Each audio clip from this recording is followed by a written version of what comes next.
Happy? तो according to the question, सब लोग कल बोले थे एक्सपेरिमेंट नहीं होगा, बट एक्सपेरिमेंट होगा. This question was asked in JEE. IIT में आया हुआ है ना? अगर आईआईटी में आया, उन्होंने क्या पूछा? उन्होंने ये नहीं पूछा कि देगा, नहीं पूछा. उन्होंने डायरेक्टली क्या बोला कि gold foil, silver foil, copper foil, iron foil are taken, then find out distance of nearest approach. मतलब किसका हायर होगा, किसका लोअर होगा. ओके. सो यस्टरडे मैंने दिया था कि what is distance of nearest और shortest approach. So this is the distance from nucleus from where it is retracing its original path. Is called as distance of nearest or shortest approach. अब देखो, तुमने पढ़ा होगा, अगर तुमने opposite opposite charge रखा तो there will be repulsion, sorry there will be attraction, and if charges are same then there will be repulsion. Okay.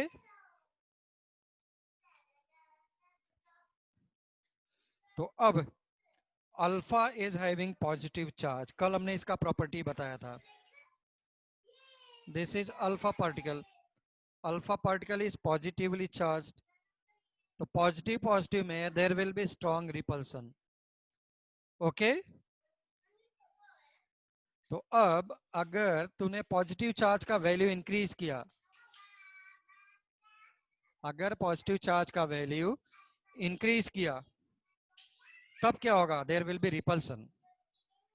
और जितना ज्यादा पॉजिटिव चार्ज इंक्रीज करता जाएगा उतना स्ट्रॉन्ग रिपल्सन होगा. तो यही तो हो रहा है ना. पॉजिटिव चार्ज यहाँ पे है, ये इसके पास आ रहा है, पास आ रहा है, पास आ रहा है ना? अब अगर तुमने पॉजिटिव चार्ज कम किया तो पास तक गया, पॉजिटिव चार्ज इंक्रीज किया इतनी दूर से लौट गया, पॉजिटिव चार्ज और भी इंक्रीज किया इतनी दूर से लौट गया, पॉजिटिव चार्ज और इंक्रीज किया इतनी दूर से लौट गया. ऐसा है ना? तो higher is the positive charge, higher is the positive charge, greater will be repulsion between alpha particle and nucleus. तो from larger distance it will rebound back. तो यहां से R नॉट का वैल्यू इज हायर, है ना? ये यहां से वापस जा रहा है, ये इधर से वापस जा रहा है, ये इधर से वापस जा रहा है. From this point it is reverting back. So this is highest positive charge. This is highest positive charge. Why highest? Sorry, sorry. Smallest positive charge. क्यों? ज्यादा पास तक जा रहा है, ज्यादा रिपल्सन नहीं हो पा रहा है. तो higher is the value of positive charge on the nucleus, greater will be repulsion between alpha particle. और जितना ज्यादा रिपल्सन होगा उतना दूर से लौट करके जाएगा, है ना? इसीलिए तुम लिख सकता था r naught is highest for gold, क्योंकि उसका एटॉमिक नंबर ज्यादा है. एटॉमिक नंबर ज्यादा है, number of protons will be more. Okay, number of protons will be मोर.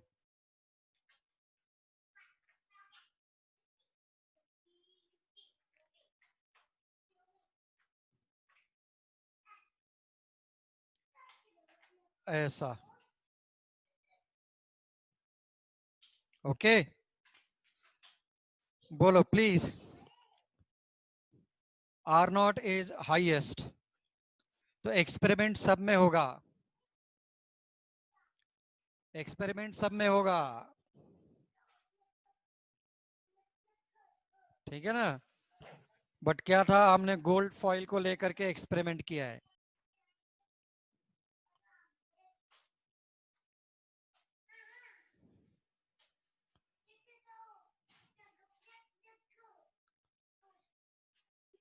ठीक है ना?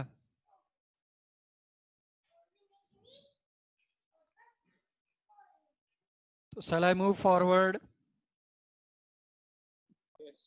Yes.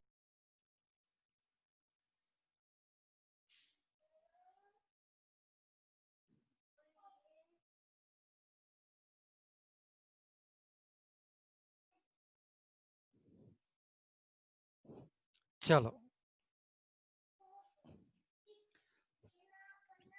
ठीक। तो अब सभी लोगों को मैं एक होमवर्क देता हूं।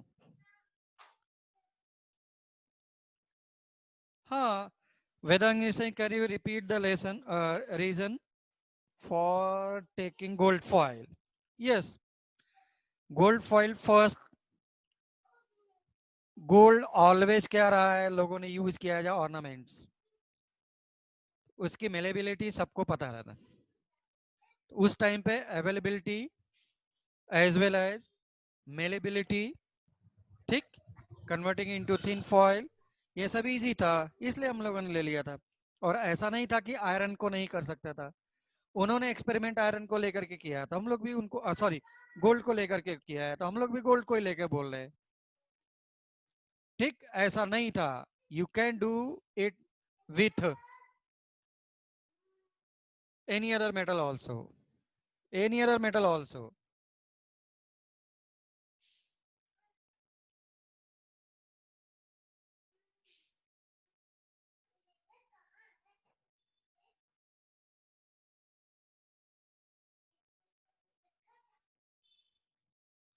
ठीक है ना?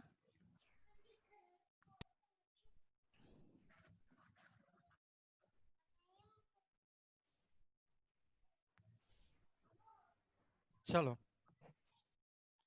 तो होमवर्क में मैं क्या बोल रहा हूँ, हम लोगों ने पढ़ा होगा discovery of an electron, that is, फिर तुमने एनोड रेज, कैथोड रेज, ये सब पढ़ा होगा।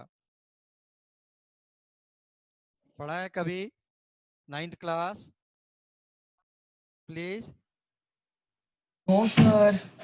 नहीं पढ़ा है? नहीं पढ़ा है तो मैं आगे पढ़ा कराता हूँ। यस, किया है। तो अगर किया है तो सभी लोग टेंथ क्लास के नोटबुक को उठाएंगे। क्या देखेंगे? नाइन्थ क्लास का। उसमें discovery of electron,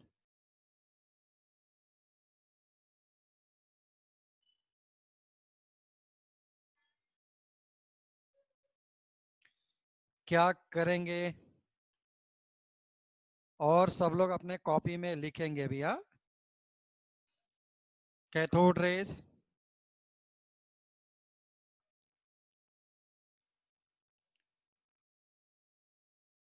anode rays भी करके आएंगे।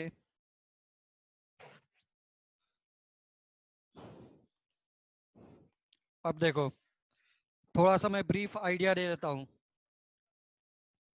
कि हम लोगों ने पढ़ा होगा कि एक डिस्चार्ज ट्यूब लेता था। डिस्चार्ज ट्यूब में लेकर के दो इलेक्ट्रोड लेता था, एक होता था कैथोड, एक होता था एनोड। और मैंने वेरी हाई वोल्टेज लगा करके रखा। वेरी हाई वोल्टेज अगर मैं लगा करके रखा तो, और वो वोल्टेज कितना होता था, near about 10,000 volt, very high energy. किसी को लग रहा है क्या कि 10,000 वोल्टेज एनर्जी ज़्यादा होता है या कम होता है? तो सभी लोगों ने घर में 100% एक्सपेरिमेंट किया होगा, बैडमिंटन की तरह। मॉस्किटो नेट हम लोग ले करके आए होंगे ना घर में, मॉस्किटो मारने के लिए। याद है कैसे चिपक के मर जाता था?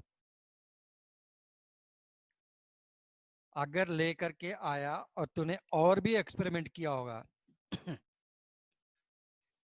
उस बैडमिंटन के वायर को टच करना, फास्ट टच करना, फास्ट टच करके हटा लेना। एक्सपेरिमेंट किया नहीं किया? उसके वायर को टच किया नहीं किया कभी? मॉस्किटो, मॉस्किटो बैडमिंटन किया ना? कैसा जोर का झटका देता है। रेवा बोले नहीं किया है, आकांक्षा बोले नहीं किया है, टच किया है। जिन्होंने टच किया उनसे पूछना, इतना तेज करंट लगता है। अनुश्री बोले नहीं किए हैं। तेजी से करंट लगता है, बहुत तेजी से। ठीक है ठीक है ना। तो जबकि वो उसमें कितना बैटरी तुम डालता है, बोलो। सिर्फ और सिर्फ तीन बैटरी। तीन बैटरी का मतलब 1.5 1.5 1.5, डेट इज 4.5 वोल्ट का बैटरी है। वो पूरे शरीर को, तुम्हारे बॉडी को हिला दे रहा है। बाबा अगर तूने 10,000 वोल्ट ले लिया, अगर तूने 10,000 वोल्ट ले लिया, या घर में तुमने देखा, घर में भी कभी कभी वायर टच हुआ होगा, हो सकता है प्रेस वगैरह आयरन करते वक्त हमारा टच हो गया होगा, देखे होंगे कितनी हाई एनर्जी होती है। अगर 10,000 वोल्ट वाला गलती से टच हो गया बेटा, तो गए ऊपर। फिर तो ये होगा कि एक स्टूडेंट था, ऐसा बोलेंगे था, तुमको बोलेंगे कि बहुत ब्रिलियंट था। सोच लो। हाँ, तो कुल मिलाकर के it is very high voltage. तो very high voltage is applied, और यहां से मैं वैक्यूम क्रिएट करता हूं। That is 10⁻⁻⁴ atmosphere. Atmosphere is unit of pressure. इतना कम प्रेशर अप्लाई कर दिया तूने, वैक्यूम टाइप का क्रिएट कर दिया। तो वहां से मैं देखता था कि ये वाला कैथोड है,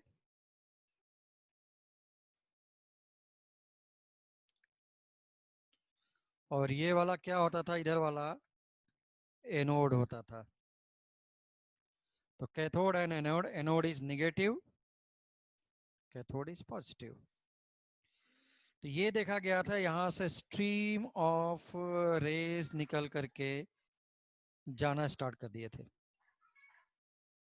और इसी, ये कहां से निकल रहा है, कैथोड से, इसलिए this is called as cathode raise.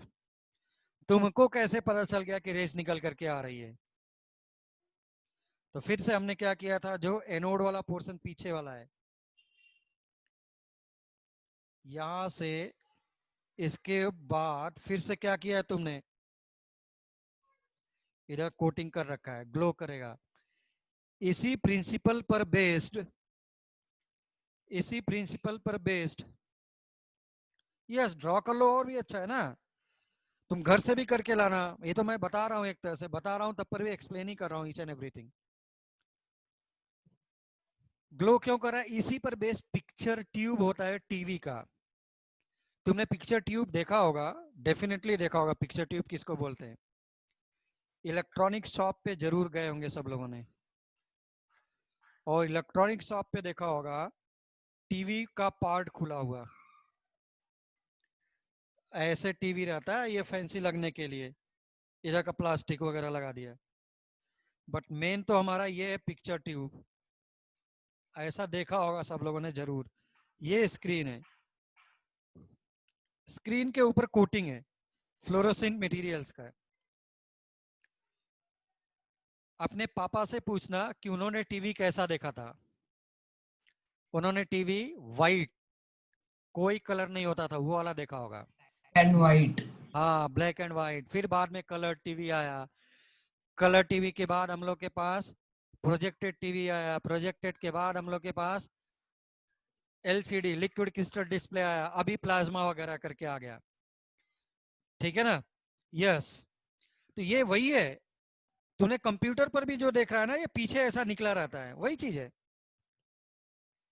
तो भाई, this is similar to discharge tube functioning. Very high energy is projected on the screen, ऐसा।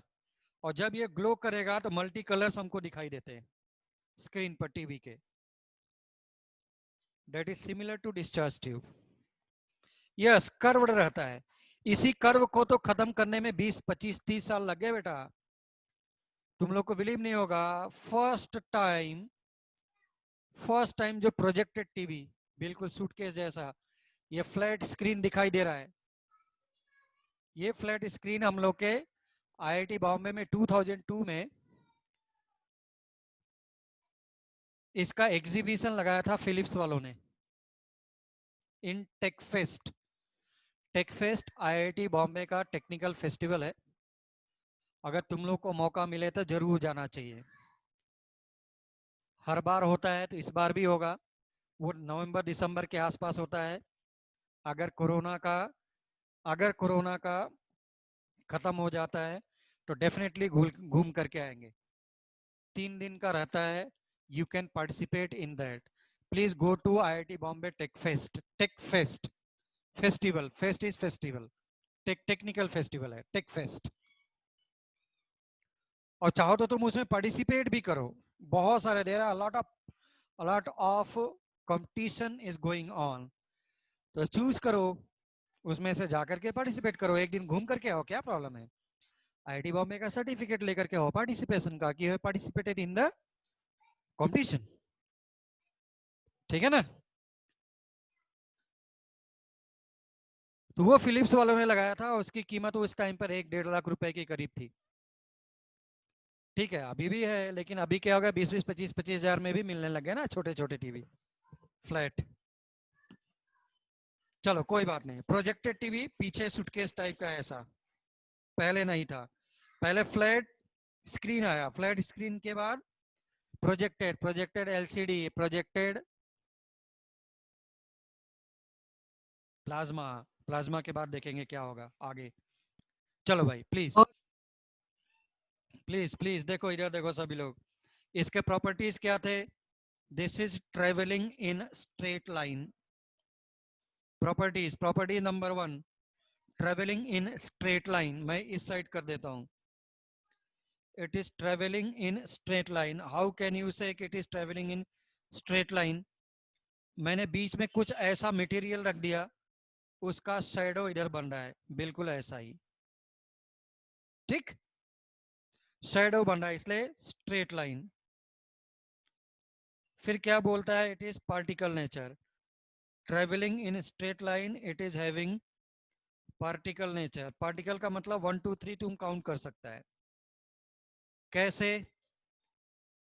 मैंने पेपर का फैन बनाया और बीच में रख दिया, तो ये रोटेट करता है। तो ये तो तभी होगा जब तुमने बचपन में भी खूब किया होगा ना, पेपर का फैन बना करके। एयर के पार्टिकल्स जब स्ट्राइक करते हैं, when air particles are striking on paper fan, then it will rotate, है ना। क्यों, क्योंकि एयर पार्टिकल्स मैंने बोला। तो same thing is air, it is having particle nature. Why? When paper fan is placed in between rays, paper fan is rotated. That's why it is having. तुम मेरे साथ अगर लिखते जाओ, तुम्हारा वैसे ही होमवर्क कंप्लीट हो जाएगा। It is negatively charged. कैसे नेगेटिवली चार्ज्ड। मैंने बाहर से इलेक्ट्रिक फील्ड और मैग्नेटिक फील्ड लगाया। इलेक्ट्रिक फील्ड कहे तो positive plate and negative plate. जो ये रेस निकल करके जा रहा था, they are bending towards positive charge, bending towards positive plate, ऐसा। टुवर्ड्स मैं ऐसा लिख दे रहा हूं, जो कि सही नहीं है। चलो भाई, ऐसा ही लिखो, टुवर्ड्स पॉजिटिवली प्लेट या positive plate, positively charge plate और positive plate.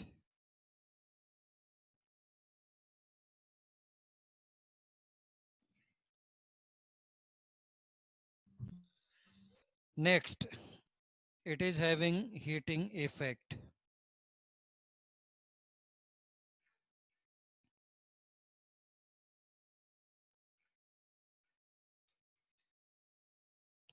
It is having heating effect. कैसे पता चला कि it is having heating effect?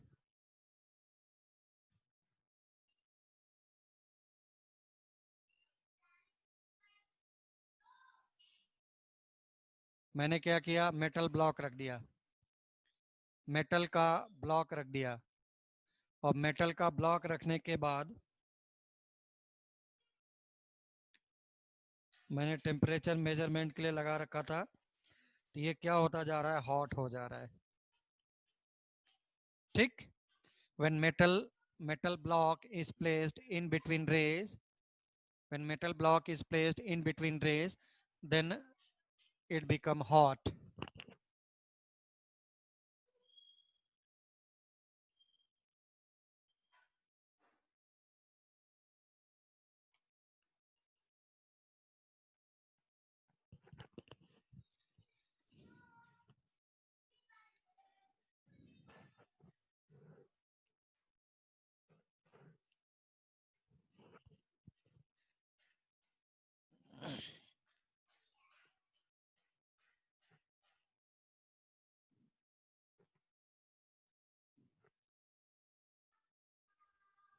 Okay,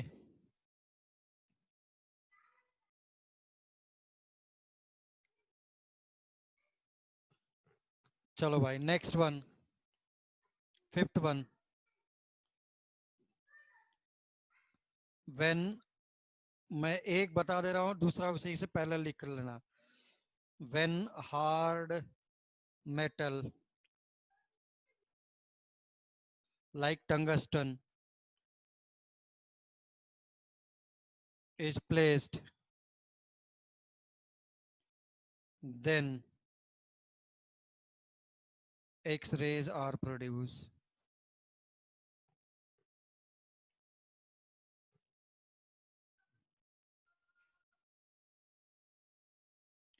फिर क्या हो सकता था, it can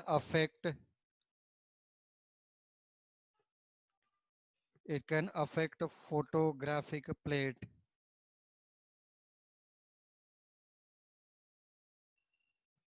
it can affect photographic plate, photographic plate बीच में रखेगा, उसमें क्या हो सकता है, परफोरेटेड, यानी उसको क्या कर सकता है, स्मॉल होल भी बना सकता है, ऐसा करके।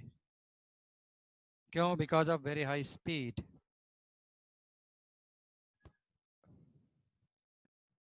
Can you repeat sixth point? Yes please.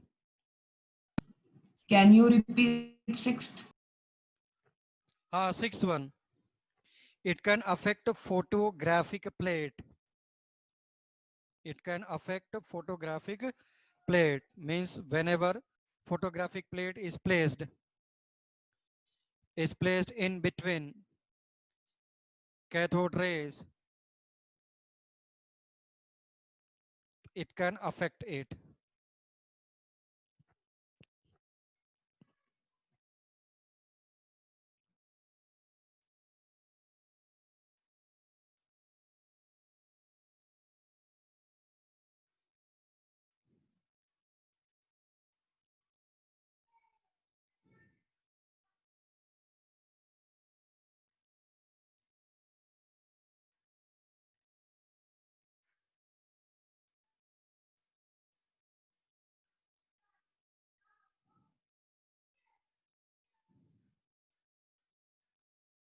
चलो, so rays are emerging from cathode, that's why it is called as cathode rays. Okay, it is negatively charged, traveling in a straight line, it is having heating effect, ठीक है ना, when hard metal is placed then it is producing x-rays, ऐसा करके, and all these experiments are done in discharge tube. What is discharge tube? A sealed glass tube, ये वाला है, ऐसा sealed glass tube which is having approximately 1 meter length, having 2 electrodes, voltage applied across the voltage are 10,000 volt, and pressure is 10 raised to power -4 atmosphere. Okay, ये सब चीजें तुम लोगों को पढ़ करके तुमको आना है। अब सभी लोग एनोड रेज अपने से लिख करके लाएंगे। एनोड रेज अपने से लिख करके लाएंगे। म्यूलिकन्स ऑयल ड्रॉप एक्सपेरिमेंट मिलेगा, नहीं करना है। ठीक, मैं जितना करा रहा हूं इज मोर देन इनफ। चलो, यहां तक किसी को प्रॉब्लम है टिल नाउ प्लीज? तो please do anode rays as homework. Sir, यस, can you please show last slide for a minute?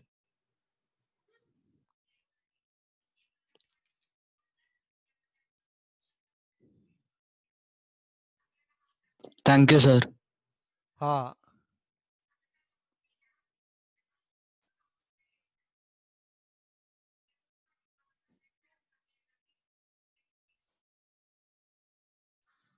Atharva कोई प्रॉब्लम? सर चलो भाई, एनोड रेस हम लोग चलते हैं। ये तुमको कर बिल्कुल similar things. Travelling in straight line, they are positively charge, ऐसा करते हुए same same same thing. But please लिख लेना सभी लोग। That's why now we are coming to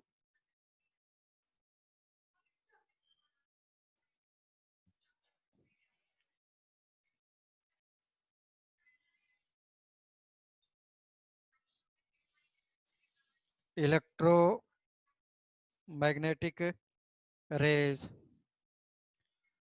electromagnetic rays, क्या word is using? Electro and magnetic.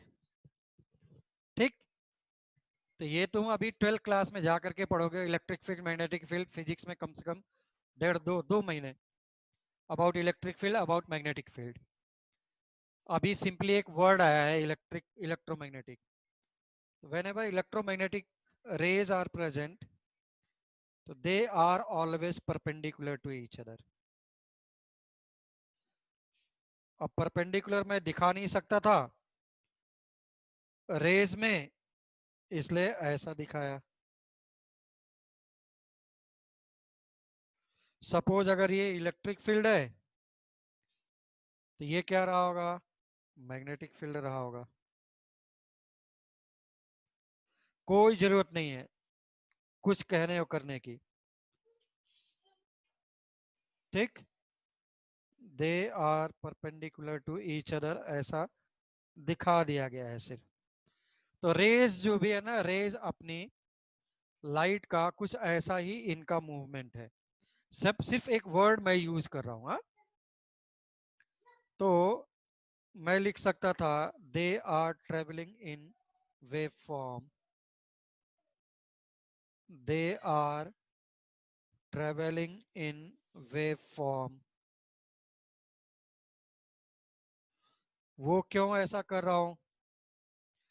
आगे का थ्योरी पढ़ने के लिए थोड़ा सा मुझे आना चाहिए वेव क्या होता है।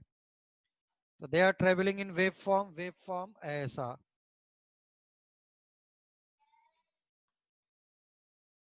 कभी देखा वेव ऐसा? जो हम लोग को टाइड में यानी रिवर वगैरह में दिखाई दे रहा है वेव, उसका अपर पार्ट तो रियलाइज कर सकता है बट डाउनवर्ड पोर्शन रियलाइज नहीं कर पा रहा था। बट स्ट्रिंग ले, स्ट्रिंग, रोप लो, रोप ले करके मैंने यहाँ पे जर्क दिया तेजी से, फिर देखना वो ऊपर नीचे करके भागता है, ऊपर नीचे ऊपर नीचे ऊपर नीचे। ठीक, lowest point is called as trough.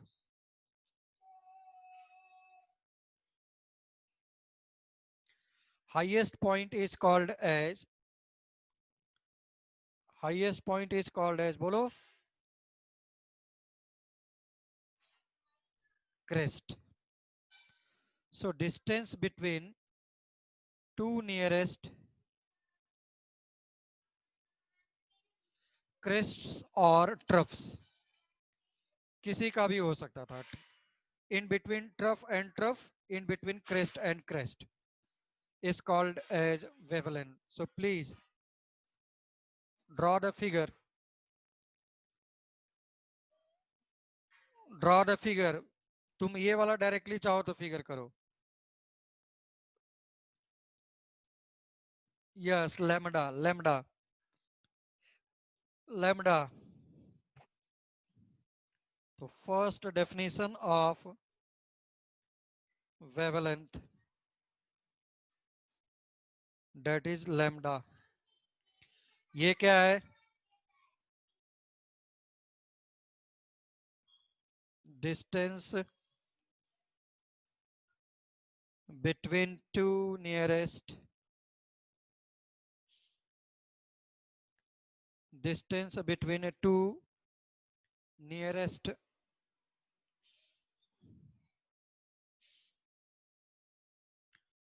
distance between two nearest crests. ठीक, टू नियरेस्ट बोल रहा है, या तो फिर क्रेस्ट या तो फिर trough, is called as wavelength.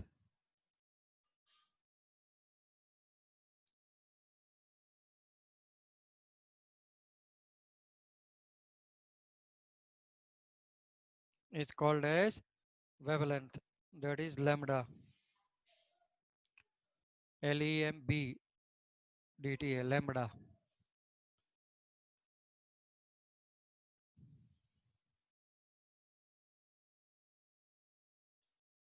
Next one please.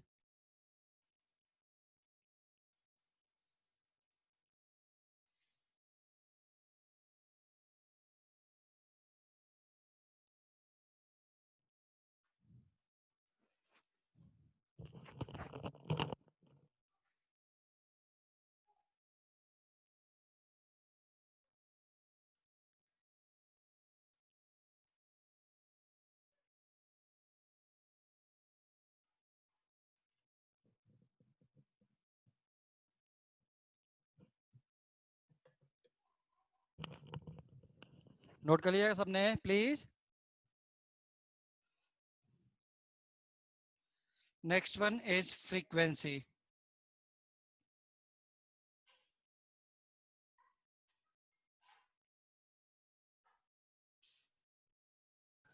Sir, last slide, 1 minute. Can you do? Yes.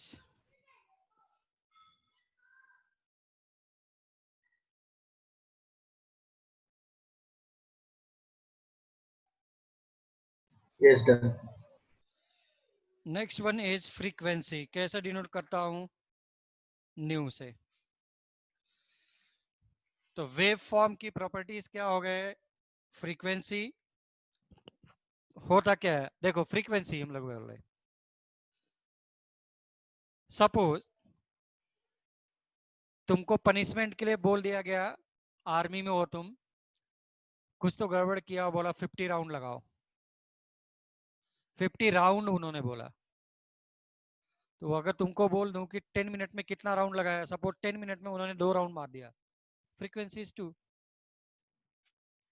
तो कितने भी तुम्हारा यूनिट कुछ भी हो सकता है, 1 मिनट, 10 मिनट, 1 सेकेंड.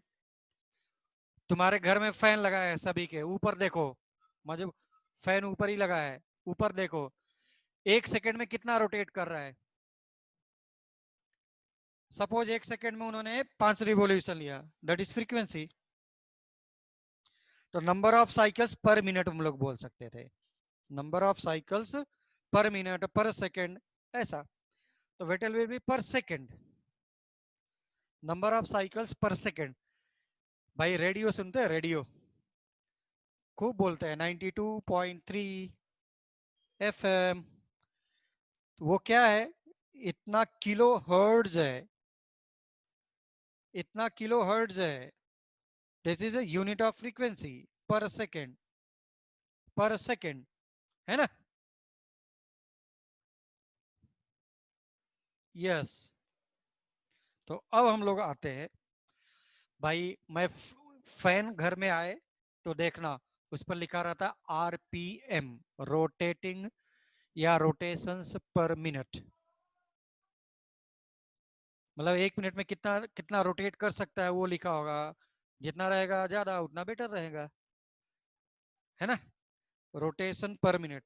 भाई एक लोकल फैन खरीद करके ला 200 रुपए का, 300 रुपए का मार्केट से, वो स्टार्ट में इतना तेज रोटेट करता है कि ऐसा लगता है तुमको भी उड़ा देगा। 1 महीने के बाद पता चलता है कि वो 1 मिनट में 1 रिवॉल्यूशन लेता है।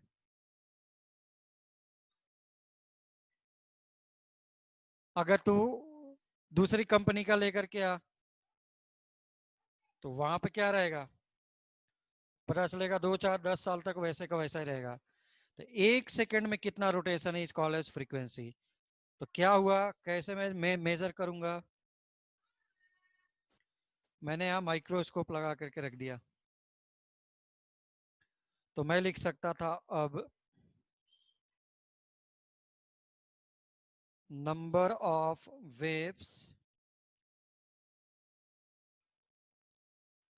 किसी भी चीज के लिए फ्रीक्वेंसी हो सकता था ना, तो यहाँ पे वेव के लिए हम लोग बोले number of waves passing through a point.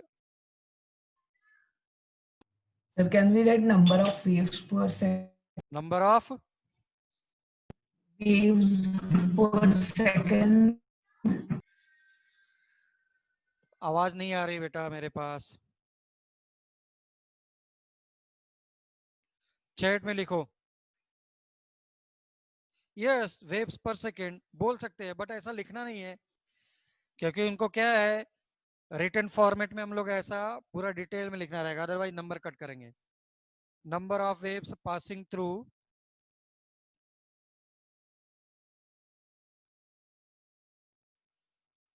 A point पर second is called as frequency। बोलने को तुम बिल्कुल बोल सकता है।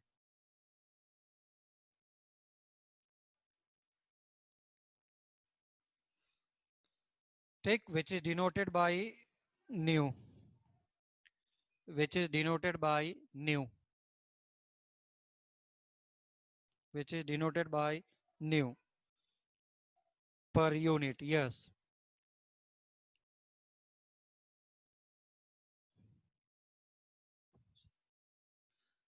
पर यूनिट टाइम को ही पर सेकेंड बोलते हैं। Okay, per unit time is per second. Then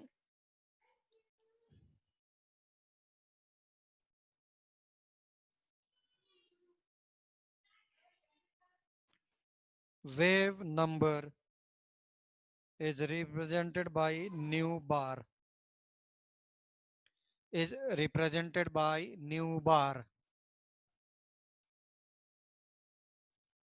is represented by nu bar।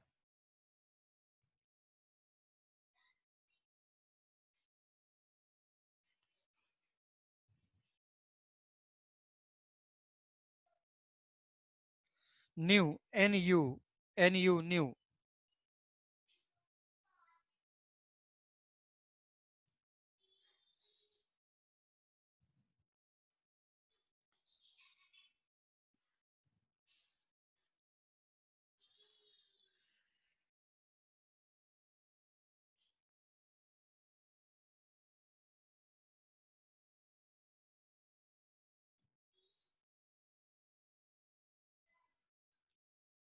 Okay, चलो भाई, व्हाट इज वेव नंबर। अब क्या करो, तुम 1 सेंटीमीटर का लेंथ ले लो, 1 सेंटीमीटर का लेंथ। रितायन कोई प्रॉब्लम? No sir. रितायन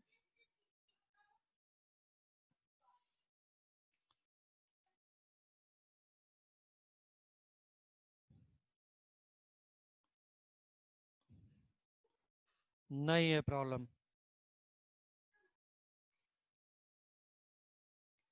ऐसा। There are three types of waves,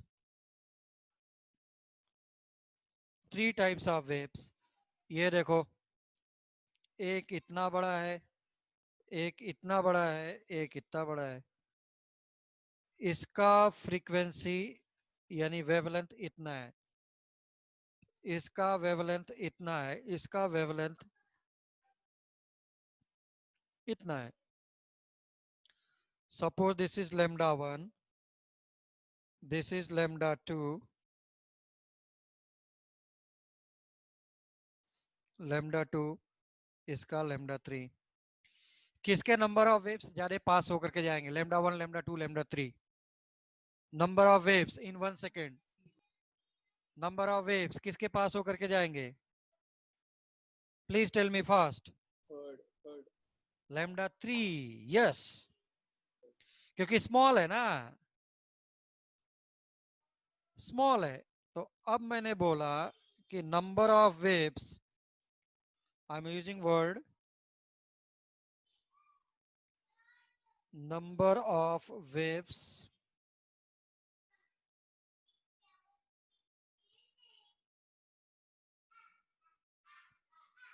passing through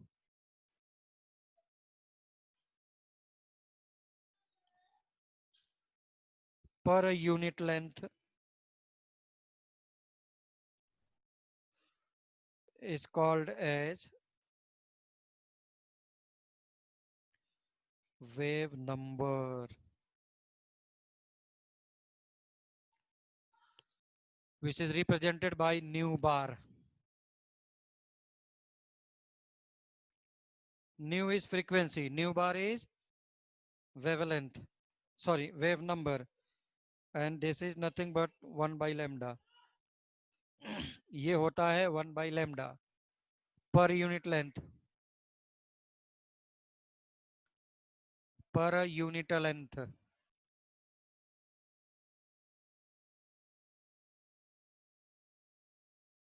Okay.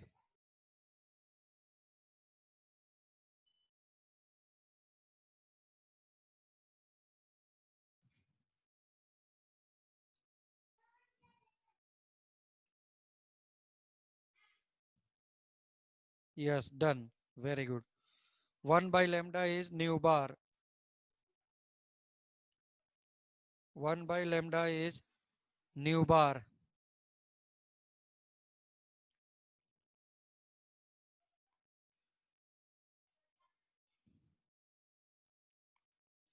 अब देखते हैं हम लोग.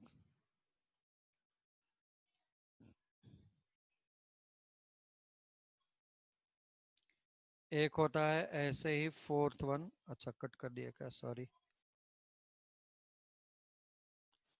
Amplitude. What is amplitude?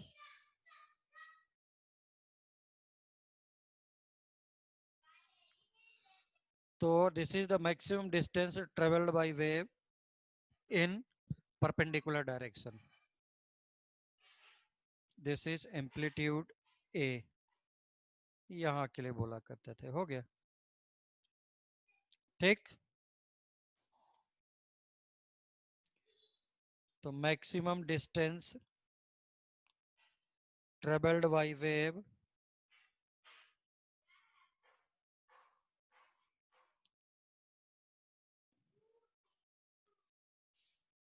traveled by wave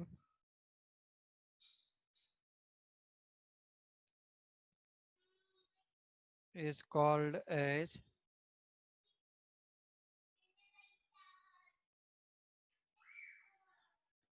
amplitude. Is called as amplitude.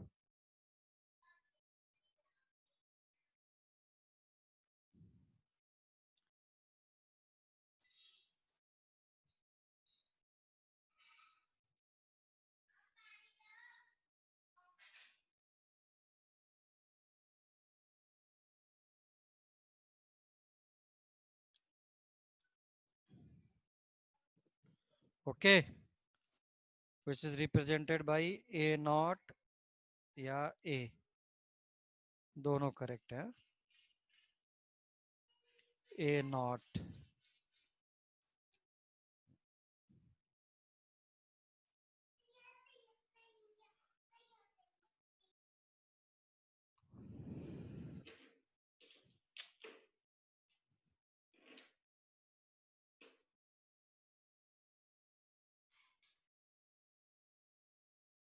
हो गया.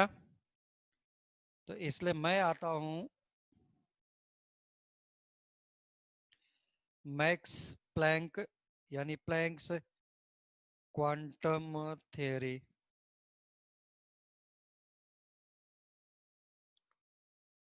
प्लैंक्स क्वांटम थ्योरी, ये पढ़ने के बाद हम लोग जाएंगे Niels Bohr model. Okay, Planck's quantum theory. Quanta, quantum, देखो ये बोला कोई भी बॉडी है, एनी बॉडी, तो इट में रेडिएट एनर्जी और एब्जॉर्ब एनर्जी, यही तो दो केस है। Suppose it is radiating energy और एब्सॉर्बिंग एनर्जी, तो जो भी एनर्जी एब्सॉर्ब कर रहा है और इवॉल्व कर रहा है, बोला they will be in discontinuous manner, they will be in discontinuous manner. अब देखो तुम्हारे यहाँ ट्यूबलाइट जल लग रहा है, ट्यूबलाइट से जो भी एनर्जी आ रही है that is light energy. Light energy is in the form of wave. पहला तो वेव के फॉर्मेट में मूव करता है, सेकंड ये कंटिन्यूअस नहीं है, डिसकंटिन्यूअस इन मैनर है। मुझे कैसा लग रहा है, ऐसा लग रहा है ना साफ साफ की कंटिन्यूअस दिखाई दे रहा है, but that is not continuous, that is discontinuous in nature, that is discontinuous in nature. So please write down the points. Planck's quantum theory का point number 1, point number 1 लिखो।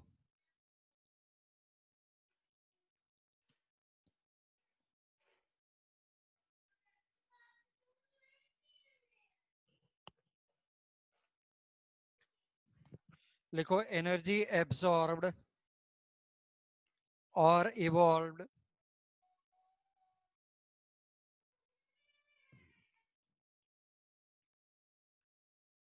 एब्सॉर्ब्ड और evolved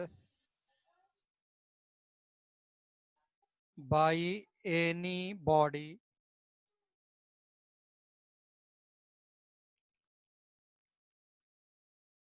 will be in discontinuous manner.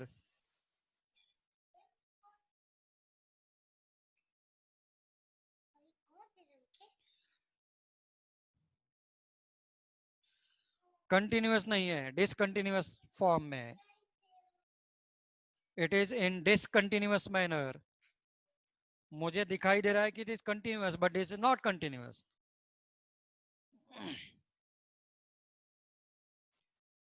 फिर से मैंने लिखा energy absorbed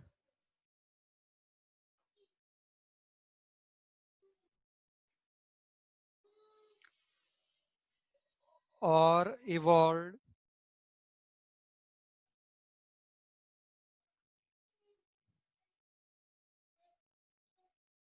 is consisting of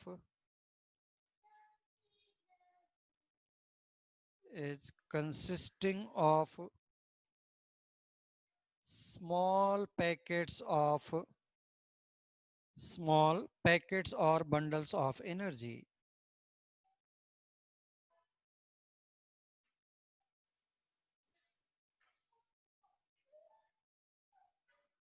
Small packets of energy.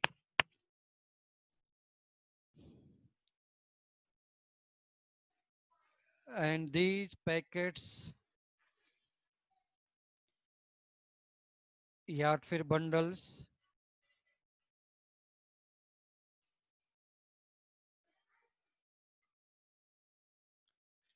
are called as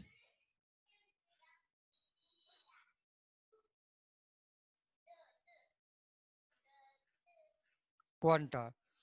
plural क्या हो जाएगा? Quantum.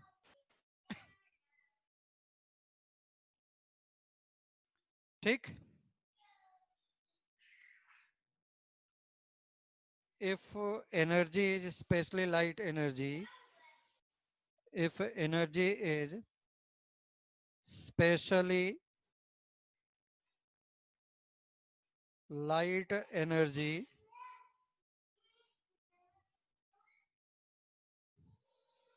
is light energy,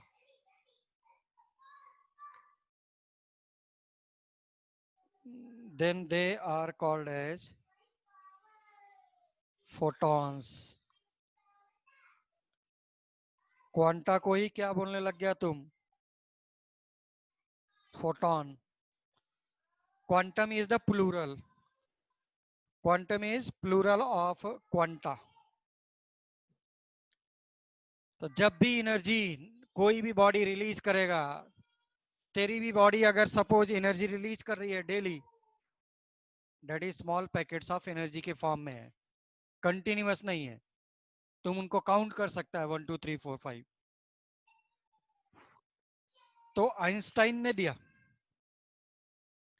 photo electric effect, उससे प्रूफ करके दिया उन्होंने कि ये डिस्क्रीट नेचर, डिस्क्रीट मतलब अलग अलग, you can count 1 2 3 4 5 6, that is called as discontinuous manner.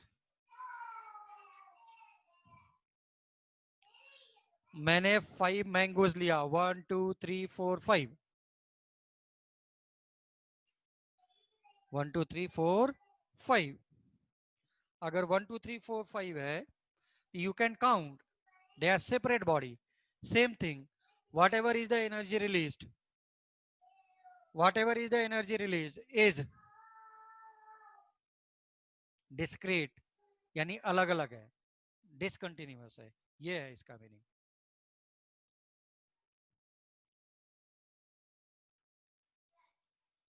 Now तुमने ए ऐसा लिया, एक बॉडी है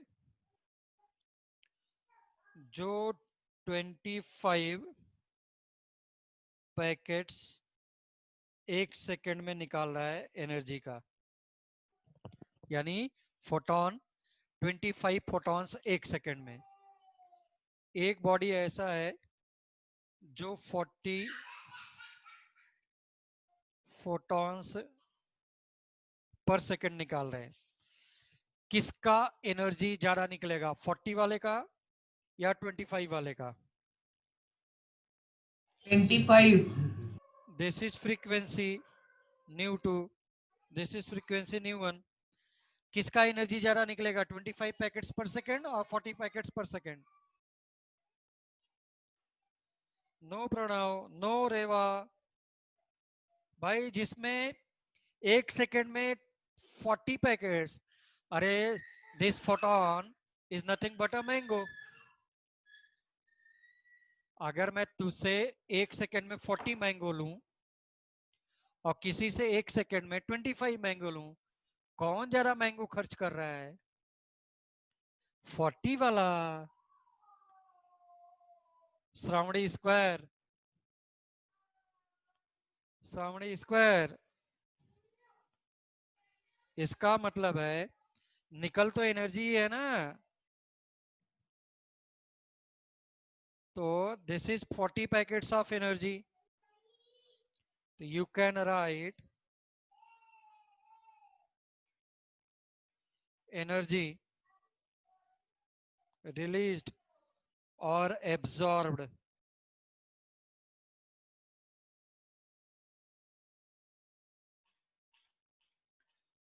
energy, please write down, released or absorbed is directly proportional to frequency.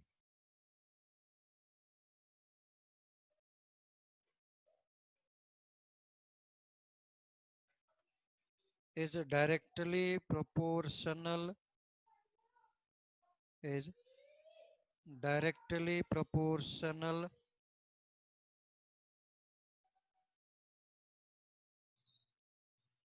to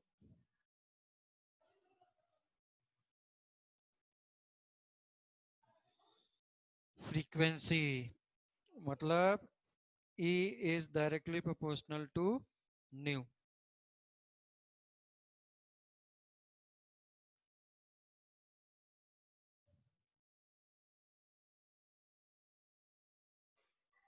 तो क्या आ गया, प्रोपोर्शनलिटी हटता है तो एक हमेशा क्या आता है, constant, and that constant is called as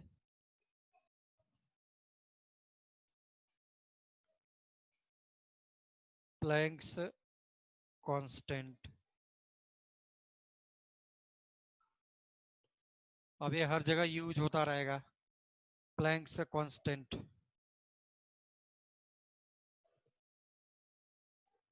yes,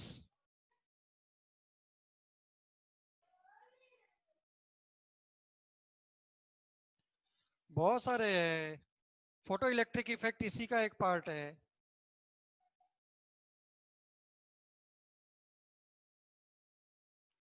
yes, value will be 6.6 into 10 raised to power -34 joules per mole per Kelvin, joules per mole per Kelvin।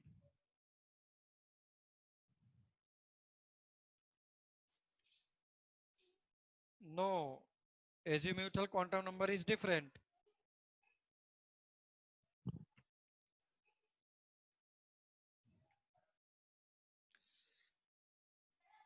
Small h, Planck's quantum number.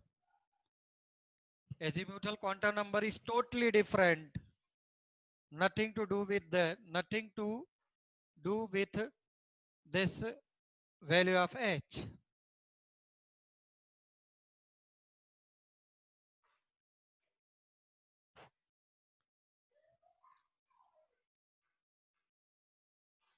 ये हो गया।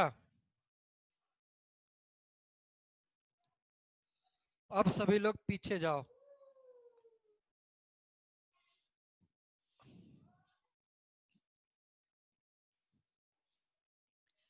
यहां पर देखो please सभी लोग, frequency में जाओ थोड़ा सा। ये देखो फ्रीक्वेंसी वाले पार्ट पर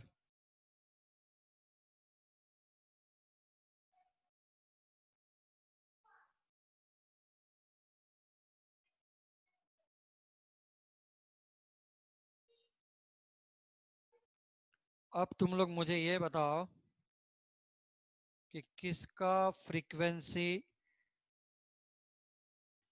सबसे ज्यादा होगा।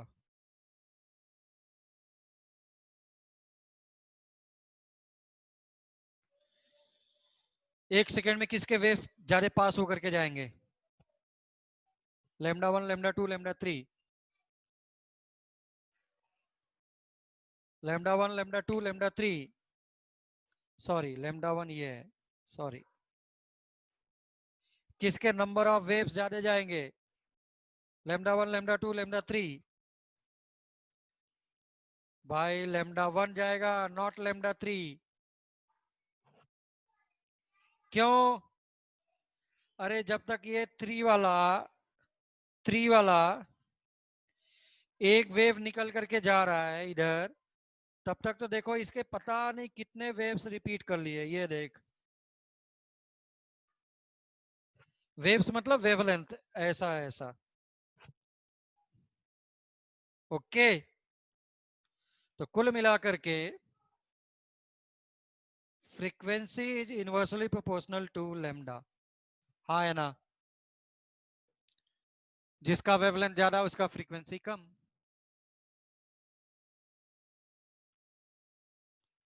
और प्रोपोर्शनलिटी हटता है तो कांस्टेंट आता है, that constant is called as c। तो c इज स्पीड ऑफ लाइट। प्लीज लिखो वहीं पर, जगह बना करके लिखो, या इधर भी लिख सकते हैं, कोई प्रॉब्लम नहीं। आओ इसमें आओ। इसी में ही लिखो।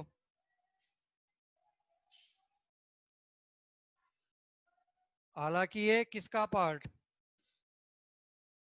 ऑलरेडी पहले से ही डिसाइडेड था।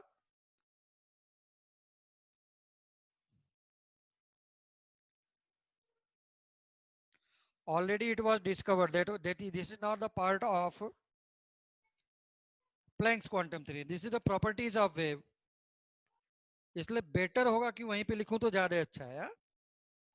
मैंने बोला बेटर होगा, यहां पे लिखता हूं तो it's better one. C is called as speed of light. C is called as speed of light. C is called as speed of light. So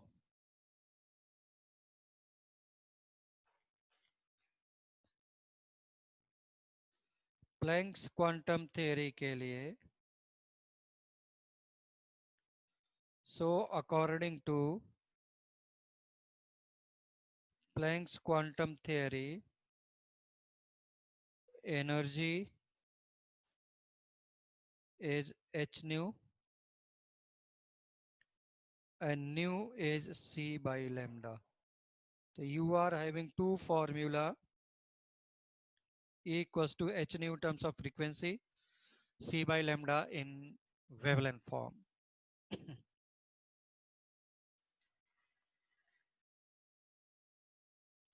Yes, speed of light is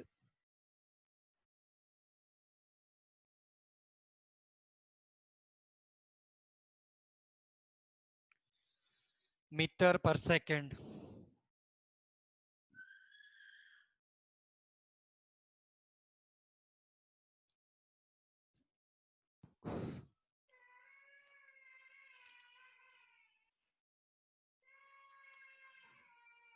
Okay, E equals to h nu and nu is c by lambda and nu is c by lambda.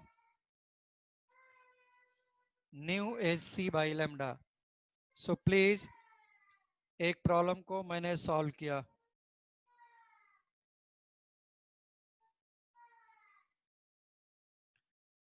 Find out energy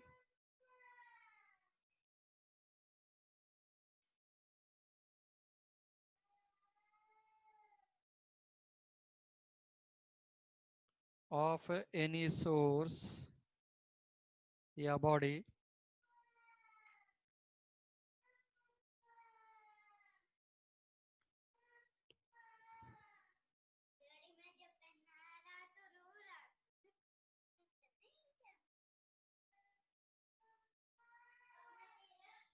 when its frequency is 6 into 10 raised to power 15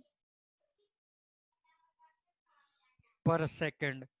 What is the unit of frequency? Per second. What is the unit of wavelength? Meter. What is the wavelength of?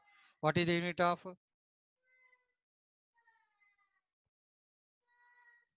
wave number? Wave number is per centimeter. So this will be E equals to h nu 6.67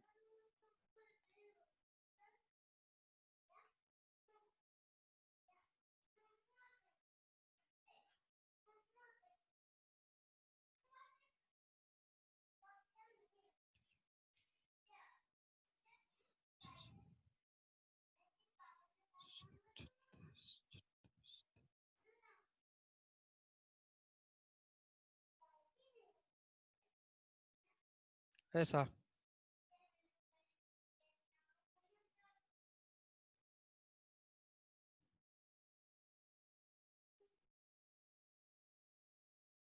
इतना joules.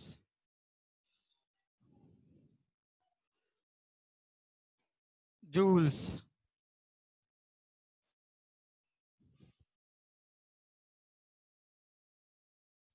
1 minute.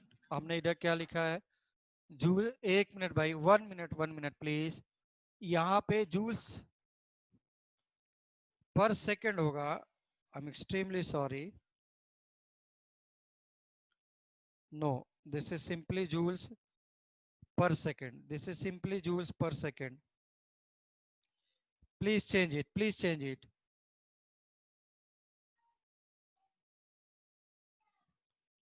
This is joules per second. Please. I'm extremely sorry. Per second है. Frequency. Again, joules into second. Joules into second. Not joules per second. This is joules second. अब सही है. Joules second. Sorry. Joules into second. Unit निकालना सीखा होगा unit and dimension में. Please. Energy का unit is joule. Frequency is 1/second. तो joules divided by 1/second become joules into second. तो this much is coming. Okay.